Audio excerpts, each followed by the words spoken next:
time, Israeli Prime Minister Benjamin Netanyahu has changed his mind again about sending a delegation to the United States. Earlier this week, the U.S. abstained from a United Nations Security Council vote calling for a ceasefire in Gaza, which allowed the measure to pass. Netanyahu then quickly canceled plans for that delegation to come to Washington, which President Biden had requested to try and dissuade Israel from carrying out a military operation in Rafah. Netanyahu claimed failure to veto the UN measure was a change by U.S. from its previous position. It does not represent a change at all in our policy. It's very consistent with everything that we've been saying we want to get done here.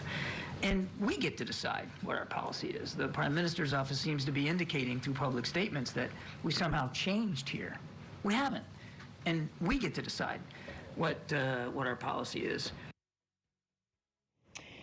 But now Netanyahu has decided to send two top officials to Washington for talks as early as next week. Earlier, former U.S. ambassador to the United Nations in the George W. Bush administration, John Bolton, who also served as national security advisor under Donald Trump, weighed in on the strained relationship between the United States and Israel. I think there's enormous strain and tension between Washington and Jerusalem. I think in particular, the Israelis have been under enormous pressure from Washington on the campaign in the Gaza Strip. And notwithstanding what the press spokesman said, the abstention on Monday on the Security Council resolution was, in fact, a shift and recognized by others like French President Emmanuel Macron. The fact is that the resolution that we abstained on did not contain a condemnation of Hamas and did not contain an explicit linkage between a ceasefire in Gaza and Hamas's release of the hostages. So personally, I think it was a mistake not to veto that resolution, but the Israelis are correct here that it did represent a change in U.S. policy.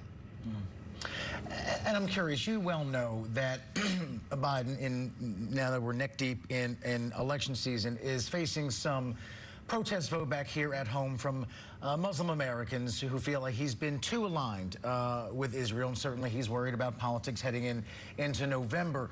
But I'm just curious about what you know and what you believe to be President Trump's position on Israel, because he seems even more aligned with Netanyahu. So I'm trying to understand what Muslim Americans who are upset with Biden, what they expect Trump to do differently, because he would seem to me to be even more aligned with the current Prime Minister.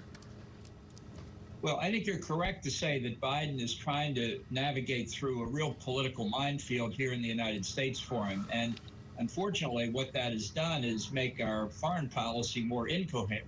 It may make sense domestically for him, but internationally, it's confused things and strained relations with Israel. Trump has been, particularly for Trump, relatively silent on this conflict. What he has said in the past couple weeks, essentially directed at Israel, is you need to finish this war because it's damaging your international reputation. Now, that's somewhat ambiguous because he could mean finish Hamas off. That's one way to finish the war, or just stop the hostilities. But I think it would be a mistake for anybody to think that if Trump were reelected in a second term, he would be as pro-Israel as he seemed to be in the first term.